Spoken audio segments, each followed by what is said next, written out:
Today we are working Psalm 57. Psalm 57 is traditionally used to overcome the sorrow of the end of a relationship or marriage and to change bad luck to good. Today I would like to use Psalm 57 to erect an instant spiritual shield when you need it. The way we work Psalm magic is simple, easy, and effective. We take the psalm we're working and we speak it out loud all the way through once without stopping. We call this an incantation. After we finish that, we go back through the psalm and we consider each verse one at a time in turn. We search for hidden, sometimes called occult, meanings for each verse. We see these meanings as magic seeds, and by searching, digging, and applying what we find to whatever the situation is that we brought to the psalm, we are in effect dislodging the very seeds that are necessary for our spell from the psalm and planting them in the depths of our mind, where they take root, they grow, they blossom forth, and they bear fruit after their kind. And that is precisely what you and I are going to do right now with Psalm 57. Be merciful unto me, O God, be merciful unto me, for my soul trusteth in thee. Yea, in the shadow of thy wings will I make my refuge, until these calamities be overpast. I will cry unto God most high, unto God that performeth all things for me. He shall send from heaven and save me from reproach of him that would swallow me up, Selah. God shall send forth his mercy and his truth. My soul is among lions, and I lie even among them that are set on fire, even the sons of men, whose teeth are spears and arrows, and their tongue is a sharp sword. Be thou exalted, O God, above the heavens. Let thy glory be above all the earth. They have prepared a net for my steps. My soul is bowed down. They have digged a pit before me, into the midst whereof they are fallen themselves, Selah. My heart is fixed, O God, my heart is fixed. I will sing and give praise. Awake up, my glory. Awake, psaltery and harp. I myself will awake early. I will praise thee, O Lord, among the people. I will sing unto thee among the nations. For thy mercy is great unto heavens, and thy truth unto the clouds. Be thou exalted, O God, above the heavens. Let thy glory be above all the earth. The psalm is addressing Elohim, which is translated into the word God in the King James Version of the Bible. Elohim is the collective, the host of heaven, and it is a symbol to us for the one power, the one force, the one source in all of the universe. There is but one. This is a loving source. This is an unfailing source. This is an abundant source, and this is an all-giving source. Whoever this source is for, nothing can be against, and this source is for you, and therefore nothing can be against you. It's important that we always orient ourselves to what the psalm is addressing before we work this magic, because then it's more powerful. You can see how powerful it is when we're aligning with the source and force of the universe that cannot be thwarted. And since this force is for us, the success of our spell is assured. It starts off with, be merciful unto me, O God, be merciful unto me. Mercy in psalm magic means the manifestation of your spell. In the story, the character David is running from Saul because Saul wants to kill him. In this particular setting, he's in a cave, and he's working this spell in a cave. So you can put yourself in that setting yourself. Whatever's going on that you're trying to get protection from or help about, you found a cave, and this is the cave where you and the infinite are alone, and nothing for the time being can find you or harm you. And so you're in this cave, you're in this protected space, this magic circle, working this spell. This psalmist knows the spell is a success because his soul trusteth in the infinite. Be merciful unto me, O God, be merciful unto me, meaning I know that this is going to be a successful manifestation. For my soul trusteth in thee. I'm not trusting in anything except for the one power of the entire universe. Yea, in the shadow of thy wings will I make my refuge, until these calamities be overpassed. So no matter what is happening, you are erecting an instant shield of protection. And it's calling this protection wings. Think about a hen protecting her chicks with wings. The Infinite's wings are impenetrable. The Infinite's wings are unfailing. This is an instantaneous shield of protection. You don't have to wait for your spell to manifest for you to be protected. You're protected instantaneously by asking for it. I will cry unto God most high, unto God that performeth all things for me. To cry means to call out, means to use your voice either figuratively or literally.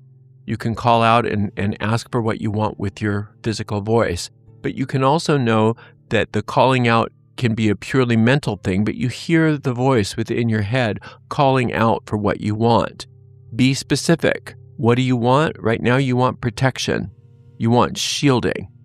He shall send from heaven and save me from reproach of him that would swallow me up, Selah. So whatever the problem is with the people are that you feel like you need protection from, the Infinite is sending, quote, from heaven. In other words, angelic energies are now being transmitted to you that supersede anything in this world. Anything in this world. There's nothing that can stand up against this force. And your asking for them is what's required. Now that you've asked for them, they are being transmitted to you. My soul is among lions, and I lie even among them that are set on fire, even the sons of men, whose teeth are spears and arrows, and their tongue a sharp sword. Remember that the soul represents the deep mind. So the deep mind is considering the problems.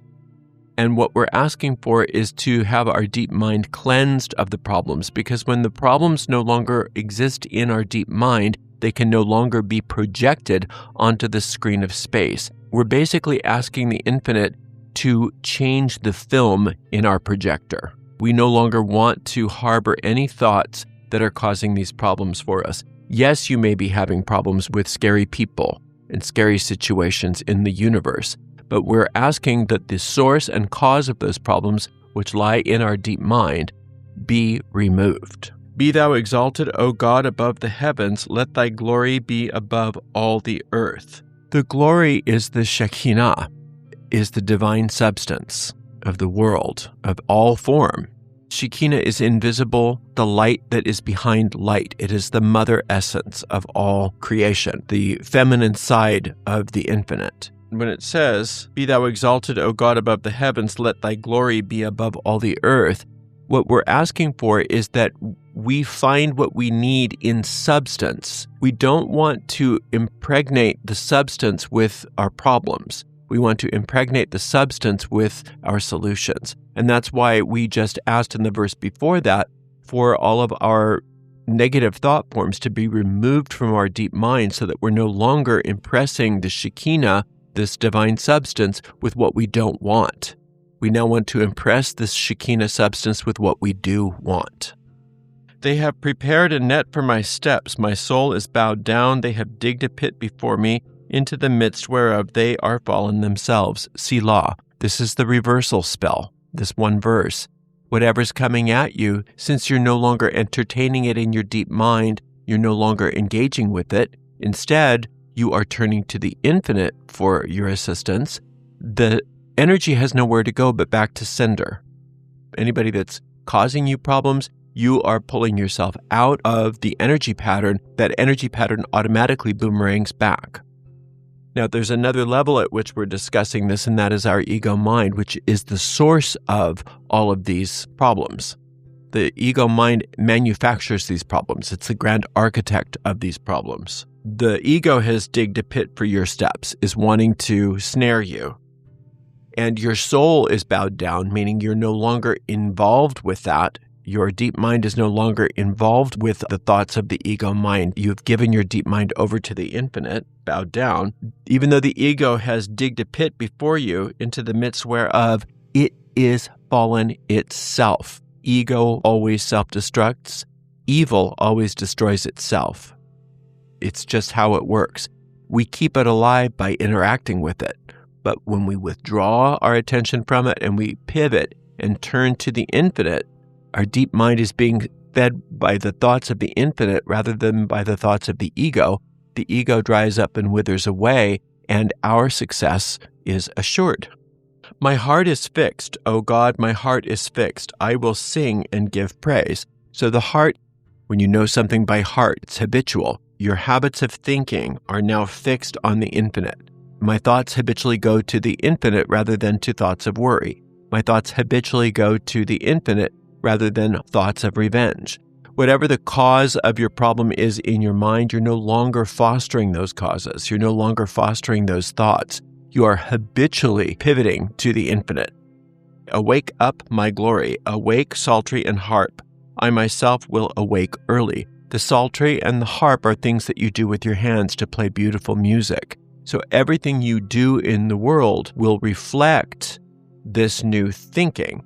And when everything you do starts to reflect the new thinking, then you're doing wonderful things in the world that build up all kinds of wonderful experiences in the world for you. I will praise thee, O Lord, among the people. I will sing unto thee among the nations. It's not only what you're doing with your hands, it's what you're doing with your voice. The voice is a symbol in the Psalms for will. I will praise thee, O Lord, among the people. The people are your thoughts. So whatever you're thinking, you're going to praise the infinite. How do you praise the infinite? How do you praise the Lord? By getting enthusiastic about how good something is. So what is good in your life? It's not just saying praise the Lord to some abstract deity up in the sky. That has limited value, if any. But what has great value is getting practical. What is good? Where is the good in my life? And I'm going to get enthusiastic about how wonderful that is. I'm so grateful for these things, and I can't wait to find the next thing and the next thing and the next thing that is good in my life. So I will praise thee, O Lord, among the people. So when your thoughts come up and you have a thought of fear, you have a thought of cynicism, you have a thought of hatred, whatever it is that you know is not a good seed to plant, you're going to teach those thoughts by praising what's good. So that's, I will praise thee, O Lord, among the people. I will sing unto thee among the nations. The nations are your overarching thought forms. So your will, or your singing, is to bring the infinite's will into your overarching thought forms. That's the song you want to sing, is how good everything is, how good your life is, how much good there is in your life. If you think everything's horrible, then look again. Look again. For thy mercy is great unto the heavens, and thy truth unto the clouds. The mercy meaning the answer to your prayer, the manifestation of your spell. What you think you need is nothing compared to what's on its way. Yes, you will get your need met. Yes, you will get your spell manifest. Yes, you will get your prayer answered. And then some. It's great unto the heavens, and thy truth unto the clouds. As far as you can conceive, that's how much good you have. There is no limit, practically, to how much good is coming to you. So yes, you can feel good that your spell is manifesting, but don't limit it because it's so much bigger than what you think it is. Be thou exalted, O God, above the heavens. Let thy glory be above all the earth. It's not just, aren't you amazing? Aren't you unbelievable, O God? No, it's personalizing it. Remember, the glory is the substance. It's the Shekinah. It's everything in my life is so big, is so much more than I ever thought it was. It's so heavenly. And that's the reality that I'm willing to have. That's the reality that I want to see, I want to feel, I want to experience. Be thou exalted, O God, above the heavens. Let thy glory be above all the earth. Means that it's not just this little thing that I'm asking for. It's so much bigger, and I'm willing to be shown. I'm willing for my life to open up in ways that I didn't know were possible, even while I'm in this little cave here. When I exit from this cave, when I exit from my prayer, when I exit from my spell, my magic circle, and I go about my life, I'm expecting to see everything start to change in big, amazing ways. Much bigger than anything I thought was possible. So you just keep coming back to this same psalm once a day until you start to get a sense of peace and certainty that whatever you've brought to the psalm has been resolved. And once you get that sense of peace and certainty, that's an indication to you from your deep mind that your spell has been cast, the thought form is established, and you don't need to work on it anymore. In fact, don't. Put the whole matter out of mind and move on to something else. Thank you so much for spending some time with me today. I so appreciate you. Until next time, blessed be.